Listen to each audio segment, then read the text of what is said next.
Business assessment starting లో ఎలా ఉండదంటే ఇక్కడ అంటే లైక్ వీ డోంట్ నో మనం ఎక్కడ లాగ్ అవుతున్నాం, ఏ పాయింట్ లో దేని బట్టి మనకు ఎక్కడ ఇష్యూస్ వస్తున్నాయి అనేది ఎలాంటి అసెస్మెంట్ లేకుండా ఈ పాయింట్ లో మిస్ అవుతున్న దానికోసం మెయిన్ గా యూజ్ అయ్యేది మాత్రం అసెస్మెంట్. సో ఆ అసెస్మెంట్ అనేది నేను ఎవ్రీ 3 months క్వార్టర్లీ కానీ లేదంటే హాఫ్ ఇయర్లీ కానీ ఎవ్రీ 3 months అలా అసెస్మెంట్ చేసి దాన్ని బట్టి ఇంప్రూవ్మెంట్స్ అనేది ప్లాన్ చేసుకోవడానికి చాలా యూస్ఫుల్ అవుతుంది. సో అది ఖచ్చితంగా నేను నా దాంట్లో ఇంప్లిమెంట్ చేస్తాను. నెక్స్ట్ వచ్చేసి హై టికెట్, లో టికెట్. సో నా బిజినెస్ లో ఎగ్జాంపుల్ వచ్చి ఎలా ఉంటదంటే, సమ్ టైమ్స్ కొంతమంది కస్టమర్స్ ఉంటారు, వాళ్ళకి ఏంటంటే బిలో 400 ప్రోడక్టే కావాలి. కొంతమందికి ఏమో amount is not a matter, వాళ్ళకి ఏంటంటే గిఫ్టింగ్ లో 1000, 2000, 10,000 వరకు కూడా పెట్టే వాళ్ళు ఉన్నారు అందులో. సో దాన్ని మీరు అన్నట్టు హై టికెట్, లో టికెట్ లాగా డివైడ్ చేసి కొన్ని ప్రోడక్ట్స్ కొంతమందికి ఇచ్చేసి ఇంకొన్ని ప్రోడక్ట్స్ ఇంకొంతమందికి ఎలా డివైడ్ చేసి ఎలా సేల్ చేయాలనే దాని మీద ఇంకెక్కువ వర్కౌట్ చేద్దామని చెప్పి అనుకున్నాను. ఈ టికెట్ సైజ్ ని కూడా నేను డివైడ్ చేసి నా ప్రోడక్ట్స్ లో ఇంప్లిమెంట్ చేద్దామని చెప్పి ఫిక్స్ అయిపోయాను.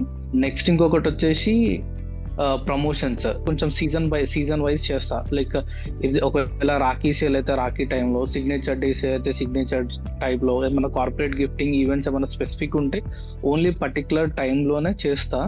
బట్ నాకు నిన్న అన్న తర్వాత నాకు ఏమనిపించిందంటే, ఓన్లీ ఓ స్పెసిఫిక్ టైం కాకుండా ఎవ్రీ మంత్ రన్ చేస్తుంటే ఆ గ్రోత్ అనేది చాలా మంచిగా ఉంటుంది అని చెప్పేసి అర్థమైంది. నెక్స్ట్ ఇంకొకటి, ఎవ్రీ వీక్ మీరు అన్నారు కదా 14, అట్లీస్ట్ మాక్సిమం వచ్చేసి 14, మినిమం వచ్చేసి 7 పోస్ట్ అని చెప్పేసి. ఇది లాస్ట్ 1 month నుంచి నేను ఇన్స్టాగ్రామ్ లో మేము పోస్ట్ చేస్తున్నాం, లైక్ వీడియోస్ కానీ నార్మల్ గా మేము చేసిన ఆర్డర్స్. సో నేను చూస్తే ఎలా ఉందంటే, నార్మల్ గా అనాలిసిస్కి వెళ్ళి నార్మల్ గా గ్రాఫ్ చెక్ చేస్తుంటే something like last 1 month to ఈ 1 month కంపేర్ చేస్తే దగ్గర 1000% ఇంక్రీజ్ అయింది. రీచ్ అనేది పెరుగుతుంది. జనరల్ గా ఏంటంటే రెగ్యులర్ డే టు డే మనం పోస్టింగ్ చేస్తుంటే మనకు వ్యూస్ అనేది, మెంబర్షిప్ అనేది పెరుగుతున్నాయి. నెక్స్ట్ ఇంకొకటి ట్రిపుల్ టాపిక్ అయితే నెక్స్ట్ లెవెల్ ఉందన్న. అదైతే ఏంటంటే నాకు నిన్న అర్థమైంది, సరే ఇన్ని కాన్సెప్ట్స్ చెప్తున్నారు, ఇన్ని చేస్తున్నారు, అసలు ఇన్ని చేయడానికి అసలు ఎంత టైం ఉంటుంది, ఎలా డివైడ్ చేసుకోవాలి, ఎలా డివైడ్ చేస్తే ఎలా యూజ్ అవుతుంది అనేది అర్థం కాలేదు నాకు నిన్న. బట్ ఈ మీటింగ్స్ కానీ డివైడ్ కానీ నార్మల్గా ఈరోజు చెప్పారు కదా, ఒకవేళ మంత్లీ టార్గెట్ లాగా 1000 ఉంటే ఇయర్లీ 1000 సేల్ చేయాలనుకుంటే మంత్లీకి డివైడ్ చేస్తే 10 వచ్చేసి ఈ మంత్ లో చేయాలి అని చెప్పి మంత్లీ డివైడ్ చేసుకొని చెప్పారు కదా, అది 100% కరెక్ట్. సేమ్ నేను కూడా ఒక టార్గెట్ ఇన్ని రోజులు ఏంటంటే టార్గెట్ లేదు, నార్మల్ గా గో విత్ ద ఫ్లో వెళ్ళిపోయాను.